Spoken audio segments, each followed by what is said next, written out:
გამარჯობა, მე ნათია კობერიძე ვარ და ვთ საქართველოს ნიუსის გუნდთან. ერთად პოლონეთის საზოგადოებრივი ტელევიზიის საერთაშორისო სამაუწყებლო ცენტრიდან მოგესალმებით. რამდენი პოლიტპატიმარია საქართველოში, როდესაც ოპოზიცია კვლავ დაჭერის ბოლოდინშია, ხოლო რუსეთი ცხინვალისკენ სატრანზიტო გზის გახსნას გეგმავს. კი ამბობთ დღეს. საქართველოში 91 პოლიტიკური პატიმარია. საერთაშორისო გამჭვირვალება საქართველოს სასამართლო საქმეები ევროპის საბჭოს საპარლამენტო ასამბლეის რეზოლუციით განსაზღვრული კრიტერიუმების საფუძველზე ინდივიდუალურად შეისწავლა.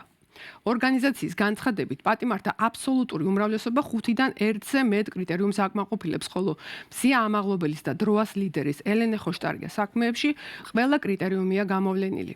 ივრის ლაშა ტყეშელაძის თქმით, ხელისუფლება სამართლიანი სასამართლოს უფლებას პირდაპირ არღვევს და ადამიანებს პოლიტიკური მოტივებით სჯის, რასაც სრულ მოწმეების გამოყენება, მედიისთვის დახურული პროცესები და სხვა ფუნდამენტური უფლებების დარღვევაც ადასტურებს. მართველი პარტია საქართველოში პოლიტპატიმრების არსებობას უარყოფს და აცხადებს, რომ პატიმრობაში მყოფი პირები კონკრეტული სისხლის სამართლებრივი დანაშაულებებისთვის იხდიან სასჯელს. პოლიტიკური დევნის პროცესს მიაკუთვნებენ ეგრეთ წოდებული საბოტაჟის საქმესაც, რომელიც 8 პოლიტიკური ლიდერის წინააღმდეგ მიმდინარეობს. ამ საქმის ადვოკატმა ქეთემან ჩომახაშვილმა დღეს მორიგის ხდომის დაწყებამდე განაცხადა, რომ პროკურატურამ სასამართლოში 47 ტომის მასალები წარადგინა. საქმეში შესულია დათვალიერებისა და ჩხრეკის ოქმები, მათ შორის არასამთავრობო ორგანიზაციებში ჩატარებული ჩხრეკის მასალები, ასევე საპროტესტო აქციების სხვა მონაწილეთა წინააღმდეგ წარმოებული საქმეების დოკუმენტები. ადვოკატის ინფორმაციით, სასამართლო სავარაუდოდ დღეს განსაზღვრავს, რამდენი სხდომა იქნება საჭირო საქმის განსახილველად. საქმეზე ბრალი წარდგენილი აქვს მიხეილ სააკაშვილს და 8 ოპოზიციონერ ლიდერს. მათ სხვადასხვა მუხლით საბოტაჟს, უცხო ქვეყნისთვის მტრულ საქმიანობაში დახმარებასა და სახელმწიფო ხელისუფლების დამხობისკენ მოწოდებას ედავებიან. რა არის პოლიტიკური პატიმარი, ჯერ კიდევ 2012 წელს ევროსაბჭოს სპეციალური რეზოლუციით განისაზღვრა. მაშინ შეიქმნა ამ ტერმინის ერთიანი სამართლებრივი განმარტება, რათა პატიმრობის პოლიტიკური მოტივით გამოყენება ობიექტურად შეფასებულიყო. ეს კრიტერიუმები თავდაპირველად სომხეთსა და აზერბაიჯანში გამოიყენებოდა. ამჯერად საქართველოში დაჭერილ 91 პატიმარს ეხება პოლიტიკური პატიმრობის განსაზღვრელი შემდეგი კრიტერიუმები: ფუნდამენტური უფლებების დარღვევა, პოლიტიკური დაკავება, როდესაც ჩადენილ სამართალდარღვევასთან კავშირი არ აქვს, აშკარად არაპროპორციული სასჯელი, დისკრიმინაციული მოპყრობა, სამართლიანი სასამართლოსთან შეუთავსებელი სამართალწარმოება. პოლიტიკური დევნის საქმე უკვე მეოთხედ ეხება პარტია ახლების თავმჯდომარეს და დამფუძნებელს ნიკა გვარამიას, რომელიც თბილისიდან გვერდება. ნიკა, მოგესალმები და ძალიან მიხარია, რომ ჩვენი სტუმარი ხარ. შენ როგორ ფიქრობ, რამდენი კრიტერიუმი გეხება იმ ჩამოთვლილთაგან, რომელიც განსაზღვრული აქვს ევროსაბჭოს? ეს რა არ დამითვლია, მაგრამ რეალურად მე არც მიხსოვ არ იქამდე პროპორციულია თუ არა სასჯელი, ცხადია რომ არაპროპორციული იყო ყველა შემთხვევაში, იმიტომ რომ მაგალითად სულ არ დამითვლია და არ მიფიქრია ამაზე, იქიდან გამომდინარე რომ საერთოდ მგონია რომ სასჯელი არ უნდა დამდგარიყო, სამართლებრივი გადაცნომაც კი არ იყო ყველა იმ შემთხვევაში, როცა მე ვიყავი დაპატიმრებული, ერთ შემთხვევაში ეს იყო სამოქალაქო დავის საგანი, მეორე შემთხვევაში ეს იყო ადმინისტრაციული გადაცნომა, პირველ შემთხვევაში ეს იყო გულისხმობ რუსთავიორის საქმეს და მეორე შემთხვევაში ეგრეთ წოდებულ კომისიაზე გამოუცხადებლობას. და ცხადია რომ პირველად იყო საერთოდ ამ მიმართულებით სისხლის სამართლის საქმე აღძრული საქართველოში და ამ გადაცნომაზე 8-9 თვიანი და 7-8 თვიანი პატიმრობები გამოიტანა ყველასთვის სასამართლო. ბუნებრივია რომ სხვა თუ არაფერი არაპროპორციულობის გზით მაინც წავიდოდა ეს ყველაფერი, თუმცა ეს შემთხვევა კომისიაზე გამოუცხადებლობა პირდაპირ არღვევს მთავარ პრინციპს, არ არის დანაშაული, არ არის სასჯელი, იმიტომ რომ ქართული კანონმდებლობით, რომელიც ჩანაწერი არსებობს სისხლის სამართლის კოდექსში დანაშაულთან დაკავშირებით, მაგრამ არსებობს ჩანაწერი ადმინისტრაციულ სამართალდარღვევათა კოდექსში, ზუსტად იგივე დისპოზიცია, რომელიც ამბობს, რომ ეს ადმინისტრაციული სამართალდარღვევა და როცა არსებობს კონკურენტული ნორმები სადამსჯელო სახეებში სამართლის ეგრეთ წოდებულში, ხო? მაშინ ბუნებრივია გადაწყვეტილება ხდება ბრალდებულის სასარგებლოდ და ცხადია, რომ სუბუქი ნორმა გამოიყენება. ეს რაც შეეხება იურიდიულ წიაღწევს, მაგრამ პოლიტიკური პატიმრობა მნიშვნელოვნად არის პოლიტიკური ინსტიტუციაც, პოლიტიკური პატიმრობა უდანაშაულობასაც კი არ ნიშნავს, პოლიტიკური პატიმრობა ნიშნავს პირის დასჯას და მაძიებლობას იმის გამო, რომ პოლიტიკური ინტერესი გაქვს მის მიმართ. და სხვა ანალოგიურ შემთხვევებში თუ მხოლოდ მასთან დაკავშირებით აწარმოებს სისხლის სამართლის დევნას, სულ ფორმალური შინაარსიც ამას გამართლებული კონდეს, ეს მაინც პოლიტიკური პატიმრობა, ანუ ეგრეთ წოდებული შერჩევითი სამართალი ამ შემთხვევაში. კი, და როდესაც ხელისუფლება იყენებს პოლიტიკური პატიმრობის დევნის მექანიზმს ოპონენტების წინააღმდეგ, თუ კი არ კიდევაც დანაშაული, რა თქმა უნდა, ის უფრო მეორე პლანზე გადადის. და თუ შეიძლება გითხარი, რომ ეხლა ქართული ოცნება აი ამ პოლიტიკური პატიმრობის დევნის კვლავ გამოყენებით. როგორ ფიქრობ, აი განსაკუთრებით ამ ბოლო დროს საბოტაჟის საქმეზე. ამას როგორ ფიქრობ, იყენებს დასავლეთთან ვაჭრობისთვის, თუ ეს უკვე ნამდვილი რეპრესიებია, როგორ ფიქრობ? ერთმნიშვნელოვნად ყველა რეპრესიები ხო თავისთავადი არ არის, ანუ რაღაცა მიზანი აქვს. ეხლა ბიძინა ივანიშვილს გვარამია ციხეში ზის თუ ციხის გარეთ არის, ეს არ არის მისთვის პრინციპული. მისთვის პრინციპულია რაში ჭირდება ეს ამბავი. ერთი საკითხია გვარამიას ნეიტრალიზაცია, ну ეხლა ჩემი თავი მომყავს მაგალითად, რომ ყველა იმ ადამიანის, ვინც იქ არის, ეხლა მიშათი დაიწყო ეს ყველაფერი, ხო, ну ასე ვთქვათ, დიდი მასშტაბი მიშას დროს შეიძინა და ну მერე ყველა იყო, მანამდე ნიკაც იყო მელია ციხეში, აღკვეთის ღონისძიება ქონდა შეფარდებული, გახსოვთ და სხვა პოლიტპატიმრებიც იყვნენ მანამდეც, ბაჩო იყო ახალაია სუთავში პირველი და მე მას მივიჩნევ პოლიტპატიმრად, იმიტომ ჩვენ გვახსოვს მის საქმეები, როგორ წარიმართა, მაშინაც მივიჩნევ და ეხლა საერთოდ რისთვის შეუფარდეს სასჯელი, საერთოდ გამოუგნებელია პროცესზე რო რაღაც თქვა იმისთვის, მაგრამ საბოტაჟის საქმე მართლა არის ნათია გამორჩეული, ჩემთვისაც კი გასაკვირი ამბავია, მიუხედავად იმისა, რომ ისეთი საქმეები გავიარე ჩემ თავთან დაკავშირებით და როგორც ადვოკატმა სხვების საქმეებთან დაკავშირებით, კინდა სააკაშვილის იყოს მაგალითად, ხო, რომ თითქოს არაფერი არ უნდა მიკვირდეს, მაგრამ საბოტაჟის საქმე მართლა გამოუგნებელი, იმიტომ რომ მას შინაარსი არ აქვს საერთოდ, მაგრამ ჩვენ ადამიანებმა, რომლებიც იქ ვართ, არ ვიცით რისგან უნდა დავიცვათ თავი. ანუ რას უნდა ვუპასუხოთ ამ შემთხვევაში, მაგასაც ვერ ხვდებით. გავიგე, რომ ბრალის დადგენილებაში გიწერია, რომ ჩავიდინეთ ესა და ეს დანაშაული. ანუ საბოტაჟი რაღაცა დისპოზიციას ვნები და ასე შემდეგ, ხო, როგორც არის ნორმაში. რითი გამოიხატა, რა ქმედებით, რა გავაკეთეთ, ვინმეს რამე უთხარით, რამე რა ვიცი, დავარბიეთ, დავანგრიეთ, რკინიგზა გადავჭერით, რა ეს არაფერი არ არის. ნახეთ, ქმედება რეალურ არსებობს რაღაცა ჰიპოთეტური ქმედებები, როგორც სამართლის ნორმაშია ხოლმე, ჩაიდინა ამით და ამით ესა და ეს, მაგრამ არ არსებობს რეალური ქმედებები. გულწრფელად გეტყვით, მე მოწმეების ჩვენ ამას რო ვისმენ, საკუთარ თავთან ერთადერთი რამე მაქვს მოსმენილი, რომ სადღაც ვიდექი და ხელს რო ვწევდი, ხალხი იხუბლებდა. აი პირდაპირ ამას. რის მიღწევას ცდილობს ნიკა, ეს რეპრესია უნდა, რეპრესიების გაღრმავება უნდა, თუ ეს უნდა სავაჭროდ? მათ შორის ეს არის მოტივები ყოველთვის არის იზოლაცია, სხვების შეშინება და ასე შემდეგ, მაგრამ ის რომ გამოვაჭრება არის modus operandi ამ ხელისუფლების იმთავითვე, ხო, დასავლეთთან ვაჭრობა, ანუ თუ არა და მე ამას ვიზავ, ხო? ну ეს ფაქტია.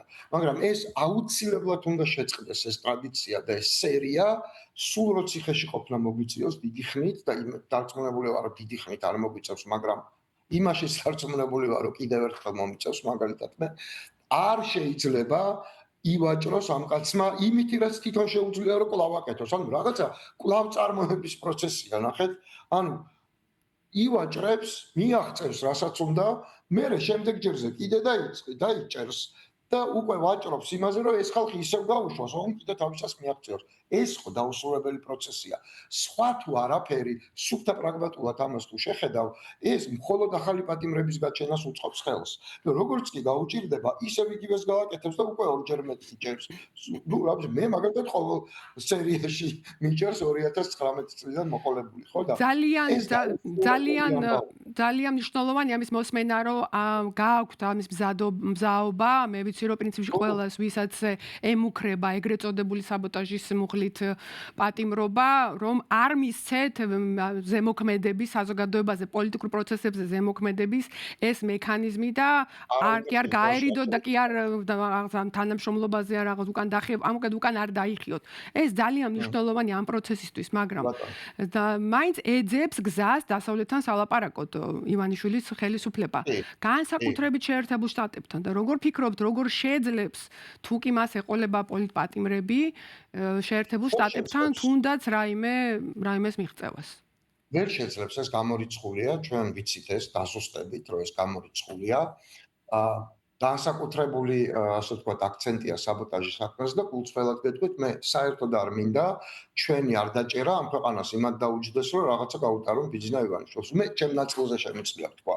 რომ მე ამაში მონაწილეობას არ მივიღებ აი რაც არ უნდა თქვან რომ აიგო არამია შენ არ წახვალ ციხეში და ჩვენ რაღაცა შევარბილებთ და თუნდაც დანარჩენ პოლიტიკურ პატიმრებს გავუშვებთ შევარბილებ რას ნიშნავს სხვების უდანაშაულოდ დაჭერილი ადამიანების გაშვება არ არის უკაცრავად და რაღაცა დათმობა ეს არის ის რაც უნდა გააკეთო იმიტომ რომ გასაკეთებელია იმიტომ რომ ეს ავტორიტარიზმია არ შეიძლება ეგრე ძევლების გაშვებაზე შეიძლება მოლაპარაკება ტერორისტებთან ხო ძალიან შორს თუ წავალთ ამას ხო ცივილიზებული სამყარო არ აკეთებს სხვაობა რაშია მოდუსი მოქმედების აბსოლუტურად იდენტურია და ძალიან დიდი ბოდიში მაგრამ რა ვიცი ძევლები არიან ეს ადამიანები ცდია ნიკა ხომ არ ყოფილა რაიმე მინიშნება ხომ არ გიგრძნიათ სულ არის მათი ამ მინიშნებები ყოველთვის არის მათ შორის ჩვენი საერთაშორისო მეგობრებისგანაც შეკითხვები ყოველთვის ისმის ახლა მათ ჩვენი პოზიცია მათ განსაზღვრელია და ბუნებრივია რომ აინტერესებთ ჩვენი პოზიცია ძალიან დიდი მადლობა ნიკა მხნეობას გისურვებთ ამ სიტუაციაში ჩვენი სტუმარი იყო პარტია ახლების დამფუძნებელი ნიკა გვარამია და ამ ინტერვიუს სრულ ვერსიას თქვენ ცალკე ნახავთ ჩვენს Facebook გვერდზე და გამოიწერეთ ჩვენი სოციალური არხები YouTube-ზეც და Facebook-ზეც ქართული ოცნება ოპოზიციური ველი სრულად გაწმენდას აგრძელებს. არჩევნებამდე ჯერ შორია, მაგრამ ოპოზიციის ყველაზე პოპულარული და გამოცდილი ლიდერები, ვინც ახლა გარედაა, ციხეში წასასვლელად ემზადება. მალე დაიწყება ნაციონალური მოძრაობის აკრძალვის განხილვა საკონსტიტუციო სასამართლოში. ნახოთ ამ ვითარების შეჯამება და პოლიტიკური დევნის შედეგები საქართველოში. ნინო ვარძელაშვილი გიამბობთ. ეგრეთ წოდებული რუსული კანონის საპარლამენტო განხილვების დროს მომხდარი ინციდენტი სავარაუდოდ ალეკო ელისაშვილის 13 წლიანი პატიმრობის საფუძველი გახდა. ელისაშვილის ოჯახის წევრები დარწმუნებულები არიან, რომ ის პოლიტიკური შურისძიების მსხვერპლი გახდა. პარტია მოქალაქეების ლიდერი გასული წლის ნოემბერში სასამართლოზე თავდასხმის გამო დააკავეს. ვიდეო ჩანაწერების მიხედვით, რომელიც პროკურატურამ გამოაქვეყნა, ჩანს როგორ შედის ელისაშვილი სასამართლოში ღამით და ცეცხლის ანთებას ცდილობს. ბოლოს მან შემოგვითვალა, რომ მე მომიჯიან 12-13 წელს, მაქსიმალურად შეეცდებიან, რომ დამსაჯონ და მაგაზე არ ინერვიულოთ. ეს ყველაფერი ძალიან მალე დამთავრდება და მოკლედ არ მომიწევს ამდენი ხანი ციხეში ყოფნა. თვითონ არის ძალიან ოპტიმისტურად, მხნედ და ის ჩანაფიქრი, რაც ქართულ ოცნებას ჰქონდა, რომ ამით შეაშინებდნენ, დაждიდნენ და ასე შემდეგ, ეგ ალექსანდრის შემთხვევაში ეგრე არ მოხდა. აქ განაჩენი გამოაქვს იმ ადამიანს, რომელმაც ეს პროცესი წარმართა, ამიტომ მე ვერ გეტყვით. დაიქნება საბოლოო შედეგი. ბადრი ჯაფარიძეს თბილისის საქალაქო სასამართლოში მისვლა კვირაში 2 ჯერ უწევს. ეგრეთ წოდებული საბოტაჟის საქმეზე ბრალდებულია ოპოზიციონერი ლიდერების დიდი ნაწილი. 8 ბრალდებული პოლიტიკოსიდან 3, მიხეილ სააკაშვილი, ნიკა მელია და ელენე ხოშტარია უკვე ციხეში არიან. ისინი კი, ვინც ჯერ კიდევ გარეთ არიან, დარწმუნებულები არიან, რომ სასამართლო პოლიტიკურ გადაწყვეტილებას მიიღებს. პოლიტიკურ პროცესად შეფასებული სხდომები დასასრულს მიუახლოვდა. მოსამართლე განაჩენს მომავალ თვეში გამოაცხადა. ბრალდების მიხედვით 2024 წლის აქციების დროს ოპოზიციამ ხელისუფლების დამხობას სცადა. პოლიტიკოსების ციხეში გამომწყვეტა მათი განადგურება ვერ გააჩერებს ქართულ ხალხს. ქართული ხალხი მოძებნის გზას იმისაც, რომ აისრულოს მისი ოცნება და ქვეყანა აღმოჩნდეს უსაფრთხო და კეთილდღეობით სავსე ოჯახში, რომელსაც ევროპული ოჯახი ქვია. ამიტომ ეს, რასაც ჩვენ ვაკვირდებით ქართული ოცნების მხრიდან, ეს არის კონტრპროდუქტიული ოპოზიციონერი პოლიტიკოსების ნაწილი უკვე ერთზე მეტი ვადით საპატიმროში ნამყოფია. მათ შორის არის ზურაბ გირში ჯაფარიძეც. ის ამბობს, რომ წნეხის მიუხედავად ქვეყნის დატოვებას არ აპირებს. არასოდეს მე ამ ქვეყანას არ დავტოვებ. ეხა იქ ორი ფინალია. ან გათავისუფლებენ, ან ციხეში გაბრუნებენ. გათავისუფლების არავის არ ჯერა, ამიტომ მოლოდინარი რომ ციხეში დაგვაბრუნებენ. ახალი ამაში არაფერი არ არის, ციხიდან რომ გამოვიდი, მაშინაც ვთქვი, რომ ეს იყო უბრალოდ გემო გაგვასინჯეს და შემდეგი ნაბიჯი იქნება ის, რომ ან ქვეყანას დატოვებ, ან ისევ დაგაბრუნებენ იქ. ეგრეთ წოდებული საბოტაჟის საქმეზე პოლიტიკოსების გასამართლების პროცესი ქართული ოცნების მხარდამჭერი და მოკავშირე, მკაფიოდ ანტიდასავლური პოლიტიკური გაერთიანების, ერთიანი ნეიტრალური საქართველოს საჩივრის საფუძველზე დაიწყო, რომელიც პროკურატურაში 2025 წლის 20 იანვარს შეიტანეს. პოლიტიკოსებს კი ბრალდება საბოტაჟის საქმეზე თითქმის 10 თვის შემდეგ წარუდგინეს. და გვესმოდეს ვისი ხელით აკეთებს ამას. თვითონ აკეთებს, მაგრამ აკეთებს, აი თქვა ნეიტრალური, ეგრეთ წოდებული ნეიტრალური საქართველოს პოლიტიკური ძალის ხელით, რომლის ყველა წევრი და ძირითადად ფუნდამენტი ეს არის რუსული, ხო, პრორუსული და მათ შორის მაგალითად ნანა კაკაბაძე, რომელიც მე დარწმუნებული ვარ, ძალიან დიდი ხანი ინფილტრირებული აგენტია რუსეთის საქართველოში. რუსთავის ციხე კი უკვე იქცა პოლიტიკოსების დროებით ან ხანგრძლივი მოთავსების ადგილად. საპატიმროში იმყოფება ნაციონალური მოძრაობის ორი ყოფილი თავმჯდომარე და პარტიის სხვა წევრებიც. ჯამში 10-მდე ოპოზიციონერი პოლიტიკოსი. თუ კი გარეთ დარჩენილებს სასამართლო ერთ თვეში ციხეში გაუშვებს, ოცნება 2028 წლის არჩევნებს მოსუფთავებული ოპოზიციური ველით შეხვდება. რუსულენოვანი მედია კავკასკი უზელ ბოლო ორ კვირაში უკვე მესამე დააქვეყნებს ბლოგს და დისკუსიას მის გარშემო, რომელიც ოკუპირებულ ცხინვალის რეგიონში რუსეთიდან საქართველოსკენ სატრანზიტო გზის გახსნას ეხება. გამოცემის მიხედვით ცხინვალის რეგიონის მაცხოვრებლები ვლადიკავკაზიდან თბილისამდე გზის გაყვანის, ეკონომიკურ სარგებელსა და უსაფრთხოების რისკებზე მსჯელობენ. თუმცა ტრანზიტის პირობად ეგრეთ წოდებული სამხრეთ ოსეთის დამოუკიდებლობის აღიარებას და რუსეთის ფედერაციაში მისი ინტეგრაციის გაღრმავებასაც ასახელებენ. მალე ოკუპირებულ ცხინვალში პრეზიდენტის არჩევნები ჩატარდება, სადაც პირველად იყრის კენჭს მოსკოვიდან წარგზავნილი მარატ კამბოლოვი. კამბოლოვის წარგზავნა და სატრანზიტო გზის გახსნას დისკუსიის გაღვივება იმ გეგმის ნაწილი შეიძლება იყოს, რომლითაც კრემლი ანექსიის იდეის დამკვიდრებას და საოკუპაციო ხაზის სახელმწიფოთა შორის საზღვრად წარმოჩენას ცდილობს. პირველ რიგში აუცილებლად უნდა ითქვას ის, რომ ეს არის რუსეთის ინტერესი, მათ სურთ, რომ ეს გზა გაიხსნას, იმიტომ რომ ლარსის გამტარიანობა არის ძალიან პატარა, ეს გზა არის ყველაზე კაი მონაკვეთი მათთვის და ცდილობენ პოლიტიკური ფონის შექმნას, როგორც იგივე საკეთებენ აფხაზეთში, როდესაც ეგრეთ წოდებული საბაჟო გადმოიტანოს ენგურზე და ეს ერთ-ერთი გზა არის მომავალში საქართველოს ზეწოლის, იგივე დისკუსია გახსნეს ცხინვალის მიმართულებით, არა მარტო საუბრობენ და არამედ მშენებლობა მიმდინარეობს გზის გაუმჯობესება მონაკვეთის და ალბათ უნდა ველოდოთ რაღაც X დღეს, როდესაც საქართველოსზე განხორციელებული იქნება ზეწოლა ამ გზის გახსნასთან დაკავშირებით. მით უმეტეს ახლა ქართული ოცნების ხელისუფლებაში ყოფნის პერიოდში ის ლოიალური დამოკიდებულება, რაც აქვს მათ რუსეთის მიმართ და ყველაფერს რო უთმობენ, აი ეგ აძლიერებს რუსულ პოზიციებს და იმ ეჭვებს, რომ შეიძლება X-ი დღე დადგეს ამ გზის გახსნასთან დაკავშირებით. თელავის რაიონულმა სასამართლომ რუისპირში სასტუმრო აგარანის მამულში ქორწილის დროს მომხდარი ინციდენტის საქმეზე დაკავებული გიორგი ჭიღლაძე 5,000 ლარიანი გირაოთი გაათავისუფლა. ქალზე ძალადობაში ეჭვმიტანილმა ჭიღლაძემ სასამართლოზევე ბოდიში მოიხადა და განაცხადა: ამ ჩადენილ დანაშაულს ვნანობ, რაც მოხდა. ჩემი მიზანი არ ყოფილა, ეს ასე დასრულებულიყო. ადვოკატის თქმით, ჭიღლაძისთვის გირაოს გადახდის მზაობა სასტუმროს ადმინისტრაციამ გამოთქვა. გამოძიება გრძელდება და მანამდე გავრცელებული ცნობის მიუხედავად, ამ ეტაპზე ინციდენტში მონაწილე ქალებისთვის ქვეყნიდან გასვლის შეზღუდვა არავის დაუწესებია. გამოძიება სასტუმროს სათვალთვალო კამერებსაც შეისწავლის, რადგან მნიშვნელოვანია დანაშაულის პროვოცირების დადგენა. დღეს ამით ვასრულებთ, დაელოდეთ პოლონეთის საზოგადოებრივი ტელევიზიის ქართულ პროგრამას ვარშავიდან ყოველ დღე შაბათ კვირის გარდა. გვჯერა, რომ ევროკავშირი საქართველოს მომავალია. ნახვამდის.